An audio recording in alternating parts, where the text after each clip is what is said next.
has been a while since we spoke. You may not know me, but I know you. I am you.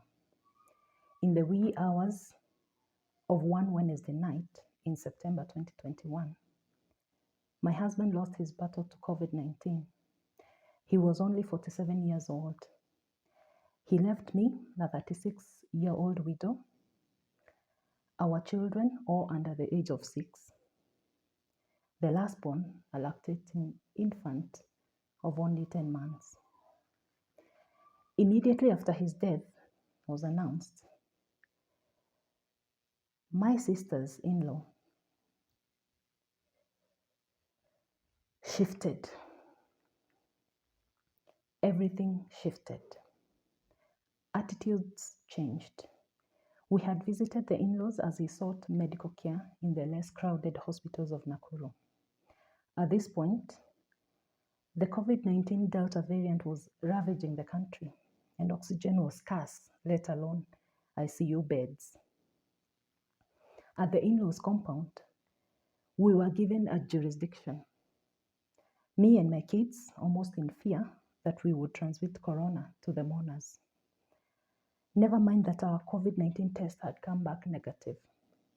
Nevertheless, the constant coughs and sneezes from my kids and I did not help the situation. Power widow, we felt isolated and stigmatized. Murmurings by mourners would reach our corner, and according to the in-laws, I should have taken better care of my husband to prevent him dying from corona.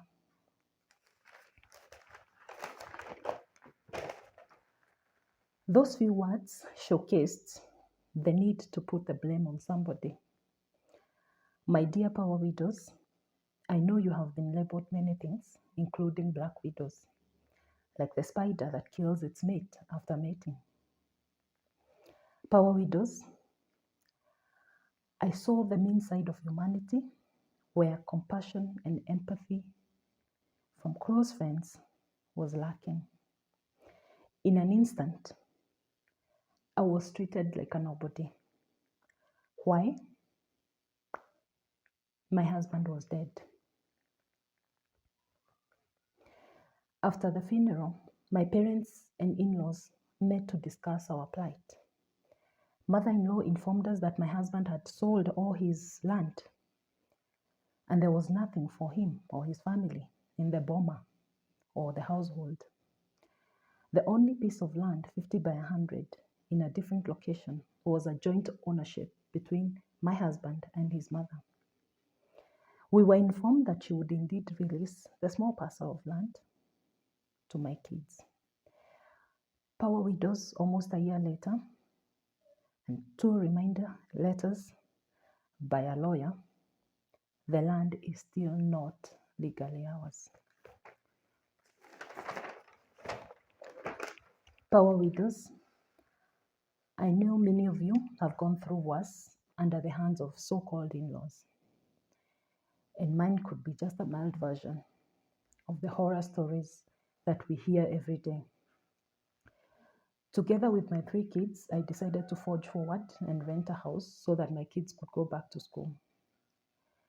Power widow, the feeling that society does not care about your plight is not just your imagination. Society has failed widows and their children. I decided that I have the power to provide for my kids, even though one of our breadwinners was gone. Life had to go on. I'm lucky to have always worked from home, doing online gigs and jobs. At least I have experience providing for my family. Many widows don't have this privilege, and others are just ignorant. I'm writing you this letter today, the 23rd day of June, 2022. Many probably are not aware, but it is the International Widows' Day. This day was ratified by the United Nations as a day of action to address poverty and injustice by widows across the world. It is estimated that there are 260 million widows across the world, and over 115 of these face extreme poverty.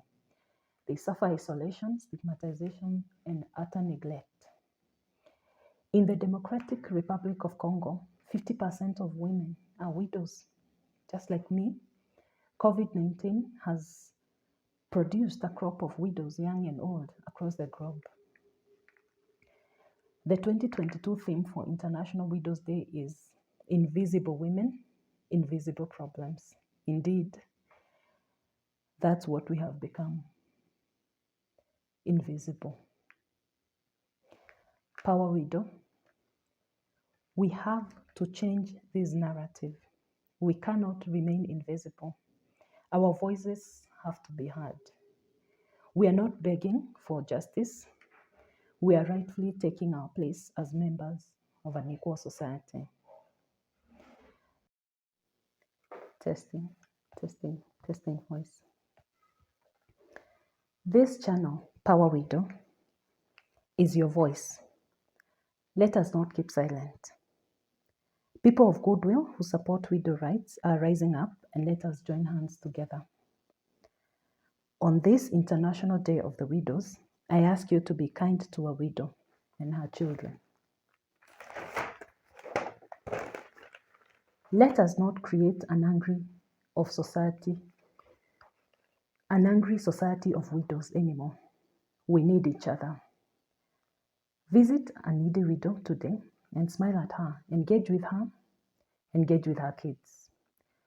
Stigmatization and discrimination for widows is not just an economic problem. It's a psychological issue where widows are made to feel like outcasts. Power Widow, we cannot give up now. You are strong, courageous, and able. I know you. I know us. Let's wipe our tears. Let's go to work. We can do this. Yours, Emma Wanjiku. I want to take this opportunity to thank the initiative by the Lumba Foundation for inspiring the creation of the observance of the International Widows Day. We draw our strength and inspiration from you and from your work. Thank you.